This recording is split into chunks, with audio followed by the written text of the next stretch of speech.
The friendship tax is a real thing that happens to a lot of high earners.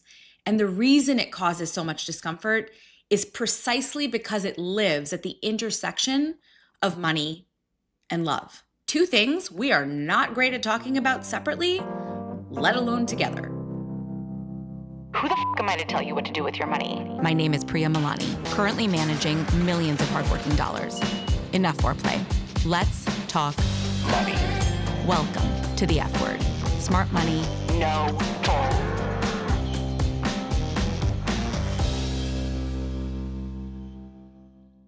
Hey guys, welcome to the F word. Today I want to talk about something that comes up a lot with high earners.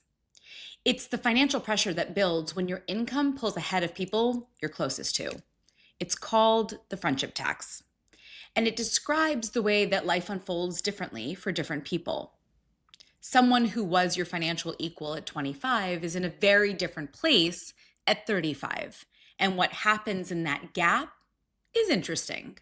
Friendship doesn't change, but the financial dynamic does. And nobody has a script for how to handle it. That's what we're talking about today.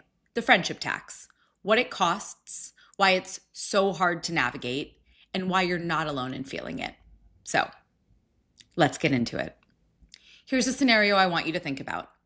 You have a core group of friends, some from college, some from your first job, some you've just accumulated over the years the way we do. You all started out in more or less the same place financially. Entry-level salaries, similar apartments, maybe you were even roommates, splitting checks down the middle because it was easier and made more sense. Think about it. A first-year elementary school teacher and the finance intern living in New York City with 3 roommates have about the same disposable income when they're both 23. But your career took off, a few promotions, job change, maybe you move into a higher paying industry. Your income went from good to genuinely strong, 200, 300,000, more even. And your life started to reflect that. Better apartment, nicer vacations, restaurants that are usually written up somewhere. And the friendship stayed. That was never about money. But the symmetry changed, and it's getting a little bit more obvious. Now, there's this dynamic that nobody really talks about, but everyone can feel. You suggest the restaurant because you know everyone can get something there that they actually want. You book the slightly nicer house on the group trip because it's just more convenient. You pick up an extra round because it's easier than splitting it and doing the math. You cover the friend who's a little short this month, and then the next month. And then it stops feeling like a one-time thing. None of it's a big deal on its own, but it accumulates. And at some point, you start to feel something that's hard to name. Not resentment exactly, but a kind of low-grade annoyance, like you're absorbing the cost that was never explicitly put on you, and yeah, you're not really sure how to talk about it without sounding like a bad friend. So what does that actually cost you? Let's get specific, because I think the numbers matter here. If you're the high earner in your social circle, think about what that dynamic looks like financially over the course of a year. You're probably picking up the difference more often than you realize. That extra bottle of wine, the Uber because splitting fares is beneath you, the tab when the group goes somewhere and a few people order like they're not paying. Call it $100 to $200 a month in small moments of generosity that feel just too trivial to track, but aren't actually trivial. That's $2,400 a year. Now, what about group trips where you either pay more for a better room because you want it, and it feels weird to make everyone else stay somewhere where you don't want to be? Either way, there's a cost, financially or in terms of the experience that you actually wanted. Call it $1,000 to $2,000 a year, depending on how many trips and where. Celebrations, birthdays, bachelorettes, engagement parties, where you contribute more because you can and because it would feel wrong not to. Another $1,000 to $2,000.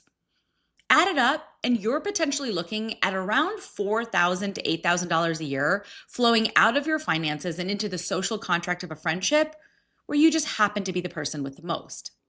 And that's before you factor in the less tangible cost, the mental energy of constantly doing this calculus and never quite saying what you actually feel about it.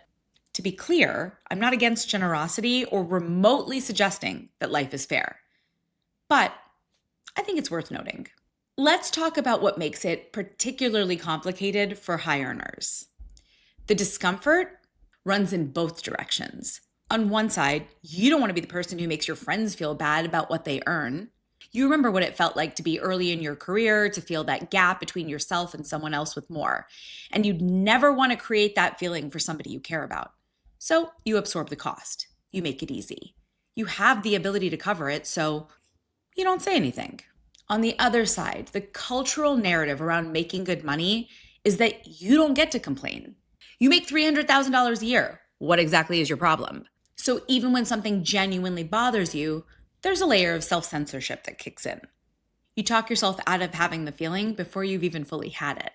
The result is that a lot of high earners are carrying a financial dynamic in their friendships that they've never talked about because it feels simultaneously too small to raise and too loaded to touch. And silence doesn't make the tension go away. It actually just makes it way harder to address. Again, I want to acknowledge that the awkwardness goes both ways because I've lived the other side of it too. One of my college roommates and her husband exited their company a few years ago. We're talking several $100 million. Now, we've been friends for over 20 years. And we used to split every bill down the middle without even thinking about it. It was just what we did. Now, we all kind of know that she's going to pick up the tab, but nobody wants to assume, so we still reach for our cards.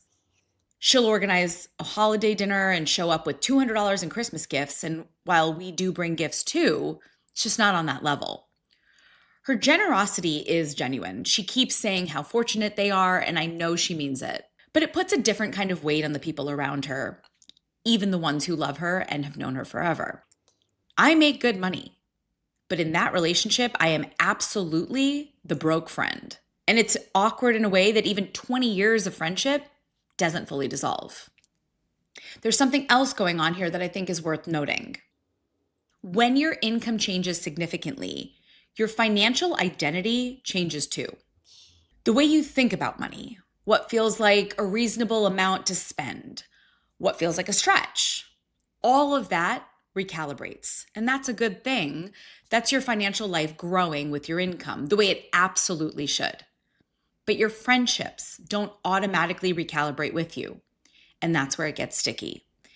The people who knew you when you were splitting a $24 pitcher at the bar still know you as that same person on some level. And there can be a real tension between the financial life you're building and the social context you're still operating in, especially now that you're dropping $24 on a cocktail without thinking twice. Some people manage this by essentially living two financial lives, spending freely when they're on their own or with people at a similar income level, and compressing when they're with friends who don't share that context. That works up until a point, but it also means you're never fully in either place. And over time, that starts to kind of feel like its own cost. And frankly, unless you're the world's best actor, you're not really fooling anyone. So the question worth sitting with is, are your friendships evolving alongside your financial life, or are you managing a gap between the two that's getting wider without anyone acknowledging it? Real quick, if you've ever seen your paycheck hit your checking account and thought, where the hell does it all go? You're not alone. If you're in your 30s making six figures, it's time to get your financial shit together. Go to stashwealth.com and book a call. All right, back to the episode. I want to be clear that noticing you're carrying more financial weight in your friendships than feels right doesn't make you a bad friend. It doesn't mean you love your people less, and it definitely doesn't mean you're selfish or have lost perspective on your own privilege. The friendship tax is a real thing that happens to a lot of high earners, and the reason it causes so much discomfort is precisely because it lives at the intersection of money and love. Two things we are not great at talking about separately, let alone together. So let me just say, you're allowed to have feelings about it. You're allowed to want some reciprocity, even if it doesn't look the same as what you're putting in. You're allowed to think about what your friendships are costing you, financially and emotionally, and then decide whether the current arrangement is actually working. That's not a betrayal of your friendship. That's literally just being honest with yourself. Now, I'm not going to give you a formula for this because there isn't one, Friendships are way too personal and too varied for a universal playbook. But here's what I think is actually useful. Start by getting clear on that number we talked about. Most people have no idea what they're actually spending on their social life, and even less idea how much of that is driven by the income gap dynamic specifically. Add it up for a year, the dinners, the trips, the casual generosity, the moments where you absorbed a cost because it was just easier.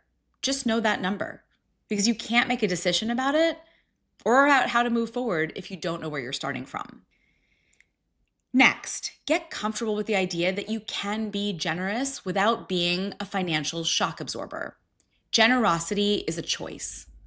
Subsidizing a social dynamic you've never agreed to is something else entirely. It's worth knowing which one you're doing. And finally, and this is the hard one, consider whether some of these friendships need an honest conversation. Not about money specifically, but about how the relationship is evolving. The friendships that can handle that conversation are usually the ones worth having it in. And the ones that can't, it's a good realization. Your income changed. Your life changed. And the friendships worth keeping are usually the ones with enough emotional maturity on both sides to acknowledge that, even when the conversation is uncomfortable. Again, you don't have to make it about money, but you should be clear about your boundaries and have that number in mind. Doesn't have to be a betrayal of the history. You're just being honest with a friend. Okay, before I let you go, I always end the show with a segment called Best Bite. I'm a big foodie and I love to share something that I've had recently that blew my mind. A few weeks ago, I told you guys about the chrysanthemum salad at Don Angie's, which was insane, but so was the other thing I ordered. So I wanted to mention it here as my best bite because it absolutely was. It was the sourdough pasta cacciatore. It had sausage and olives in it, and I would literally order it again in a heartbeat. So highly recommend if you can get to Don Angie's in the Village. I sat at the bar, had a cocktail, salad, pasta. It was awesome. To close, the friendship tax is one of those things that a lot of high earners feel and almost no one talks about. It's uncomfortable in a very specific way. Now, it's not a financial emergency and it's definitely not a crisis. But it is something that sits in the background of some of your closest relationships, perhaps costing you more than you may have realized. If today gave you the language for something you've been feeling but didn't know how to talk about, that was the whole point, because you're not the only high earner navigating this. If you're not already following this show, please take a second to like, follow, subscribe wherever you're listening. It helps more people find the show and helps more people get to an honest conversation with their money. All right, that's it for today. Thanks for listening. See you next time.